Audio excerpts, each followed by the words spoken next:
Yep, this was definitely part of the plan.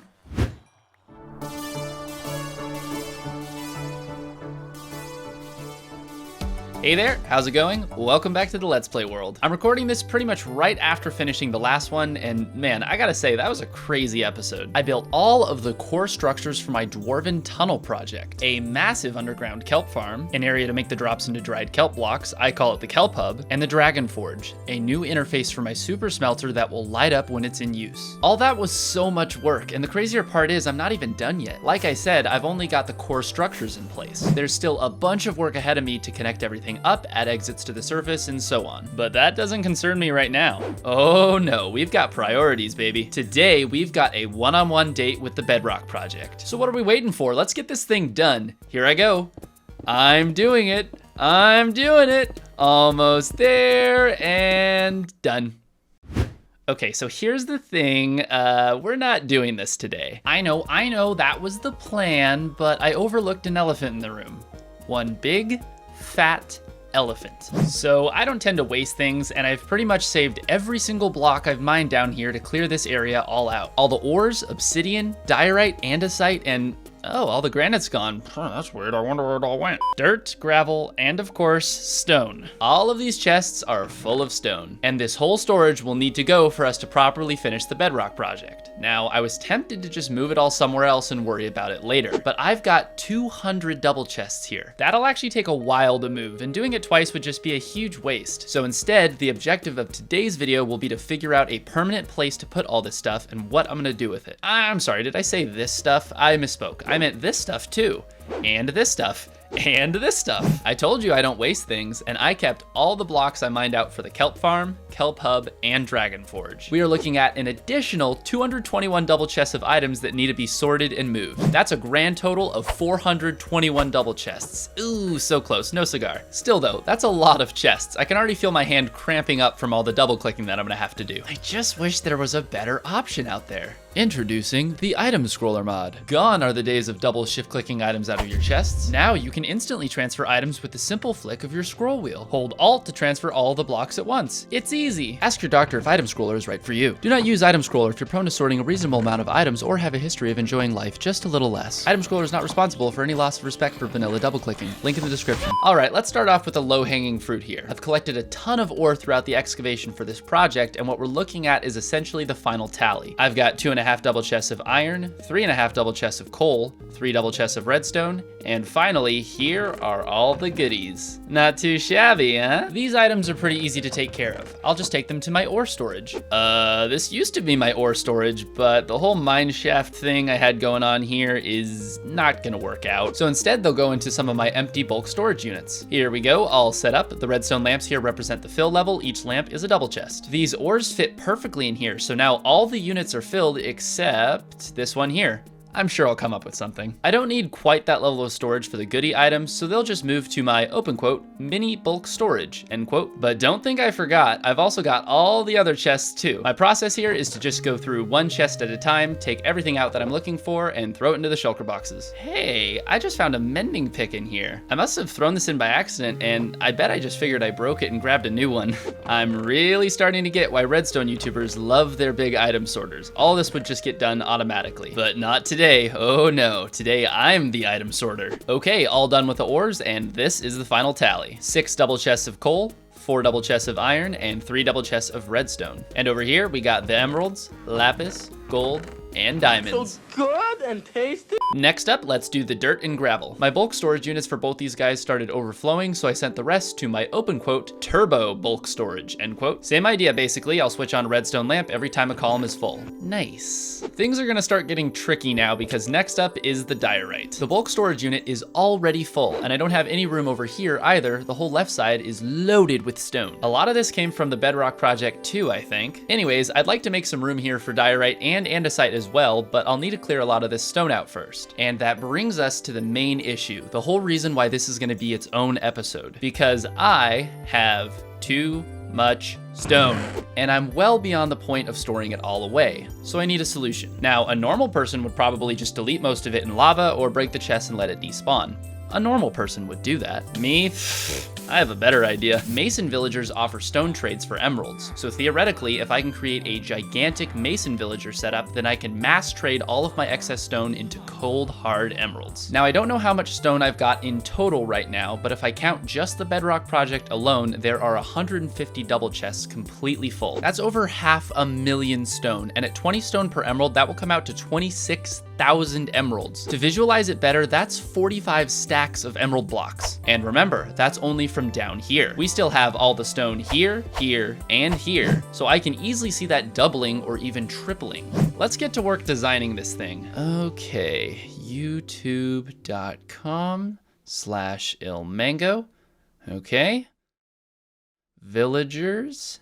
And voila! I remember watching this video when it came out, and I've always wanted to build one of these for myself. The idea is to cram a bunch of villagers into a trading hall and send large deposits of items along a water stream in the middle that the player picks up and trades to the villagers. This is a really cool setup because it has a lot of smart features. If you miss any of the items, then they'll just cycle back into the system. And because of this, if you don't want to pick up any more items, then you can just step away from the water stream. You can also adjust the amount of items that get sent out using a lectern, and you can also specify different items as well. In ilmango's video, they were using this setup with a fish farm and fisherman villagers. But for my purposes, I'm obviously going to be using stonemasons, and I'm only going to have one item. Link to this video will be in the description, but please note that though this is an ilmango video, he does mention that his fellow Psycraft member, Glotz, is responsible for the design. His channel will also be in the description, just want to make sure I'm giving out the proper credit. Anyways, in front of me I have the original design from the video, but I'll be making some changes. First of all, I took out a slice of the layout here, and I can't get the top two villagers to interact with their workstations. The idea is that you put in open fence gates to trick the villagers into thinking they can pathfind to the barrels and refresh their trades, but yeah, it's not working for some reason. The design was done in 1.17 and I'm in 1.16 right now, so there's a chance that it just doesn't work in this version. But regardless, I had to redesign it. And I went through a few iterations before I finally landed on this layout here, which uses trapdoors to stack the villagers on top of each other. It's a nice alternative because it keeps the villagers compact and easy to access, but it does have the downside that I can't place the trapdoors by hand, so I'll have to push each of them in with a piston. It'll be worth it though. This is what it all looks like put together into a hallway. The original design had 18 slices for 108 total villagers. My version here is just gonna have 15 slices for 90.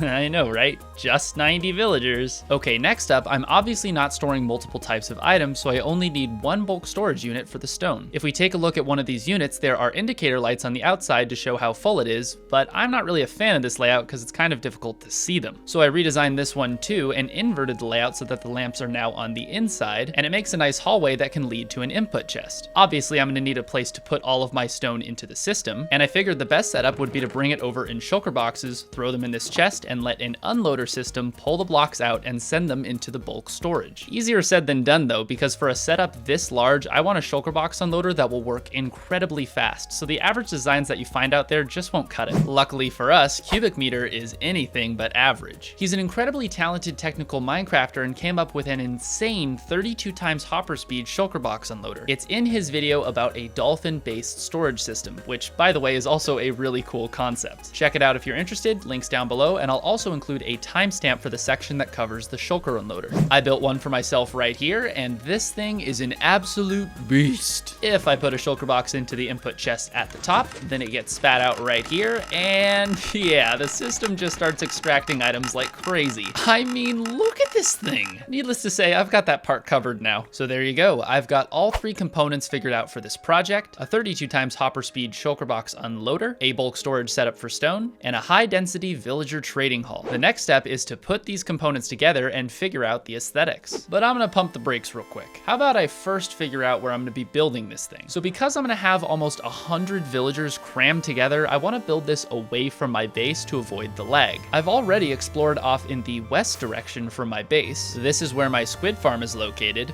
and over there I've got my kind of unplanned fishing hut structures, and behind these things there's my basically abandoned farming town. I don't know if I'm gonna keep any of this later, but I do know that this spot here will be the perfect location to put this trade building. It's pretty much completely out of render range from my main base, unless I guess I like crank it up to 30 and chill right at the edge. but I'm not going to be doing that. I do understand though that if I really wanted to be lag friendly, then I'd build this over 1,000 blocks away so there's no chance it'd get loaded. But I want to be in close proximity to my base since I'm going to be making a ton of trips to bring all of my stone over. And this is a good middle ground. Pun intended? So first things first, I need to deforestate the area, and I'd also like to build a little starter shack as my base of operations for this project. You smell that? Smells like a time lapse to me.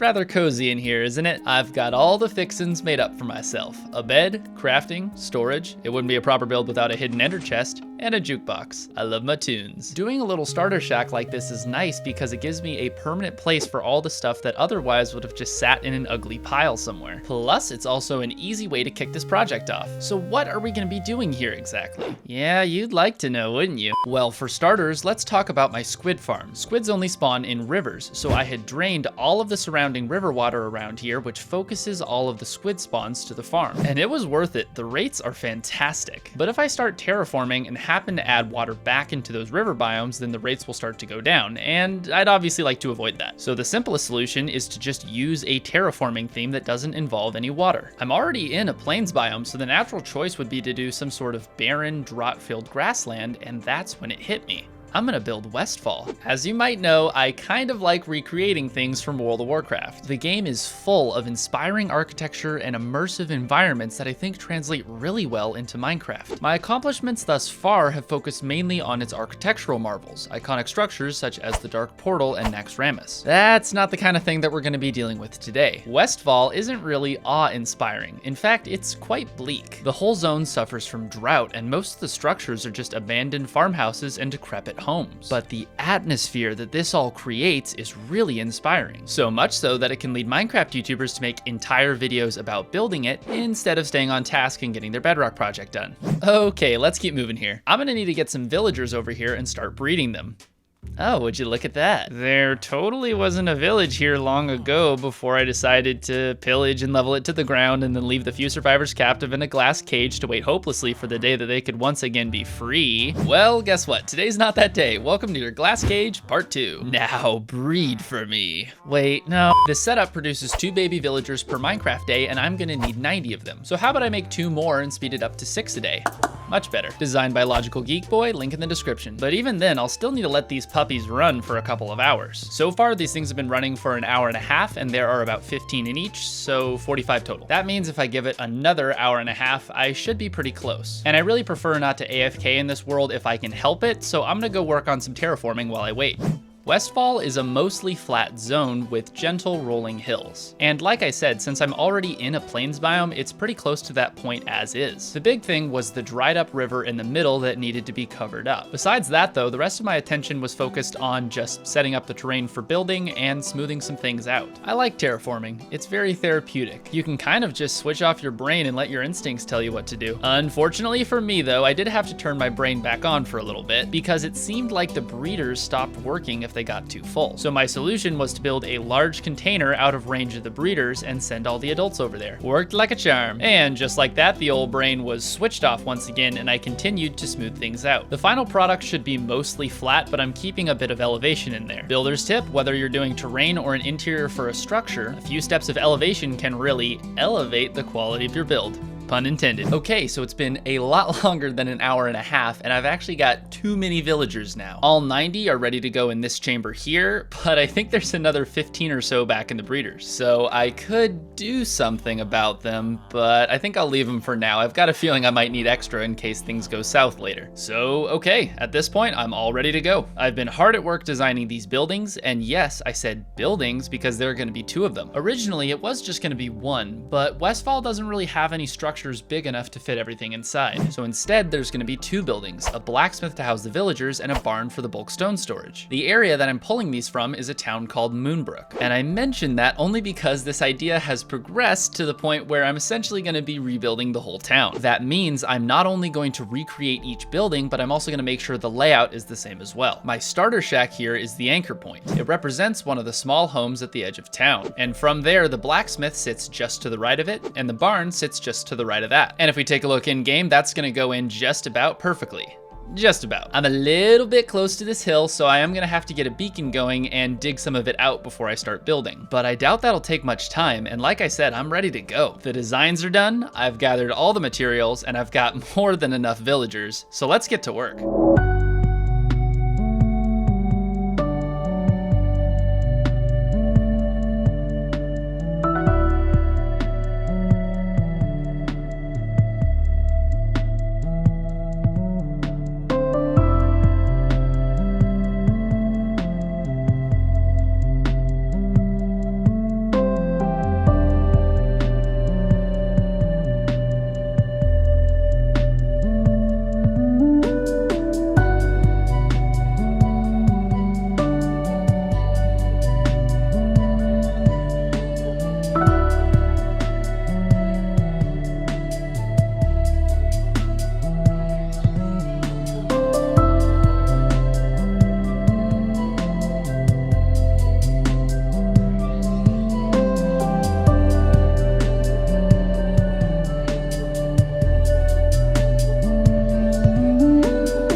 You hear that? That's the sound of success, baby. Don't worry, guys. I'm a humble man. I'm not gonna flaunt my wealth around at you. I'll turn the volume down. Remember, I did this for you, not for me. Not at all. It's awesome having all these guys in place now, but man, I gotta tell you, getting these guys in here did not go as smoothly as I'd hoped. I had a couple of just dumb mistakes like not powering all the rails and getting a few guys stuck, but the biggest issue came right at the end. You see, I designed the holding chamber poorly. The water stream wouldn't push the last few villagers into the corner, and after a few low IQ plays, I had a couple of escapees. It's the funniest thing though, they all miraculously caught fire. Can't explain it. But hey, on the bright side, I ended up using most of the spare villagers, so that worked out. And I've only got a couple left now, so I gotta figure out something to do with them.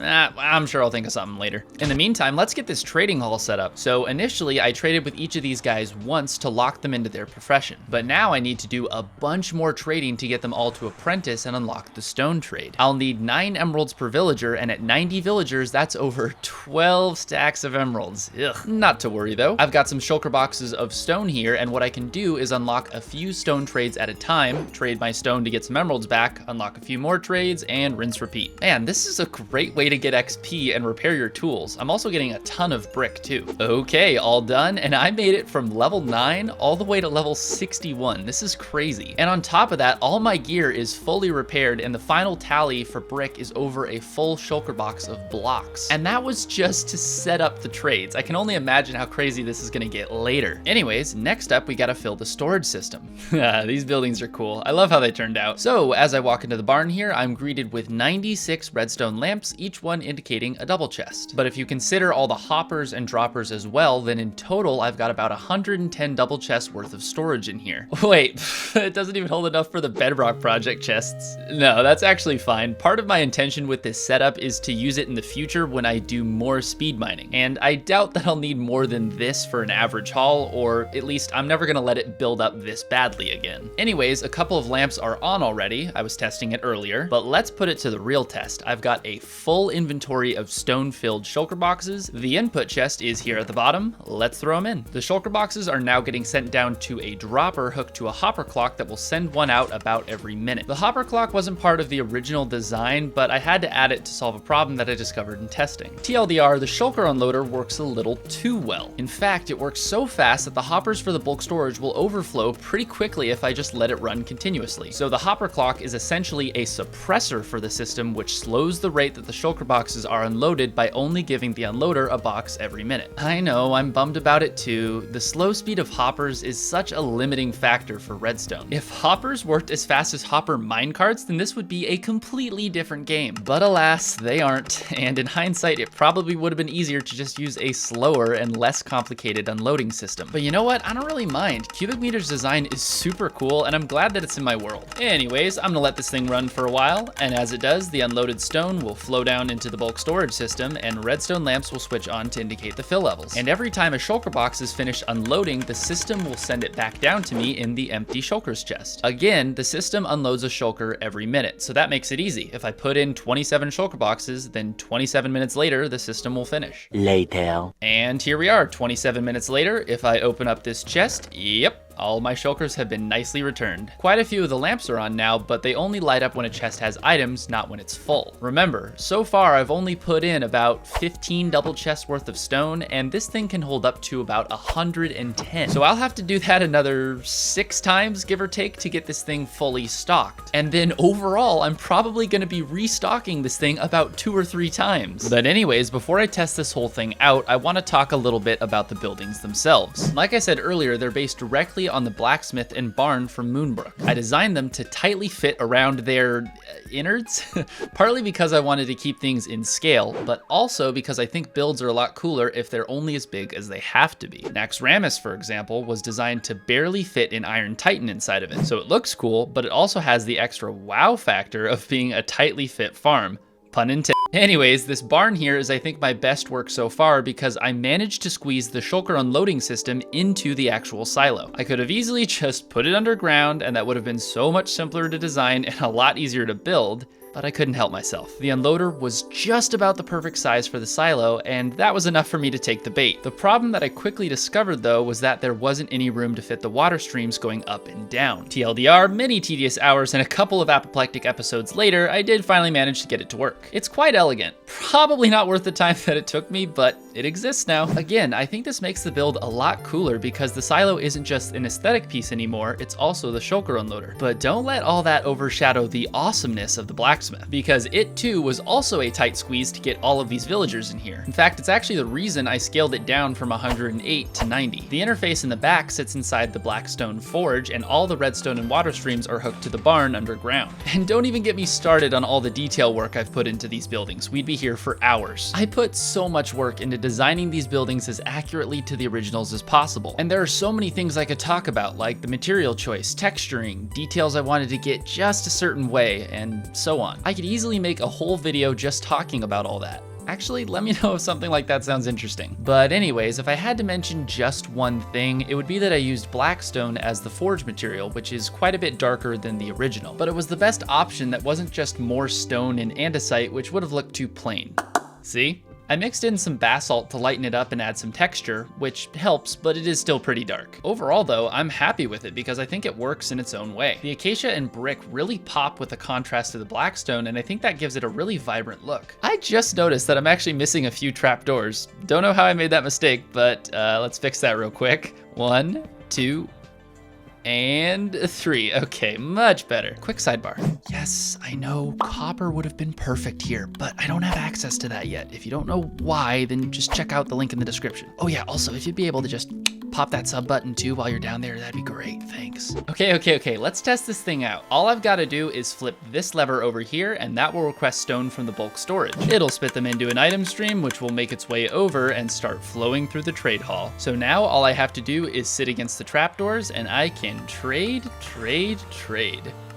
Nice. This is pretty fun, but it is actually a little slow. There's a reason for that. Right now, only one side of the silo has items, so the droppers on the other side are just shooting blanks, meaning that this whole thing is only running at half speed. So naturally, my next step here is to transport enough of my stone over to fill this thing up. Then I've got to trade through it all, and I genuinely have no clue how long that'll take. And then of course, I get to do that all over again another 2 or 3 times to get through all of my excess stone so I can finally get back to the bedrock project. Shh, it'll be okay, baby, soon. But all that's gonna have to wait. You see, as I was developing this episode, it began to get bigger and bigger. So I posted a community poll on the channel asking you guys if you prefer to see one big episode or a 2-parter like last time. And the winner with 61% was to make it a 2-parter. So that's what I'm gonna do. By the way, if you wanna stay up to date and be involved with the channel, then make sure to leave the bell notification on so that you'll be notified whenever I make a community post or any other post. But yeah, I've got a ton more planned for this Westfall project, and